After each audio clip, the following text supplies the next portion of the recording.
விலகாத பிரியாதவும் சமூகமே, அதுதானே நிரந்தர சுதந்திரமே.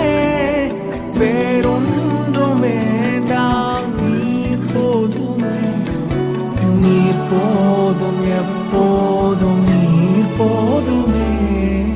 விலகா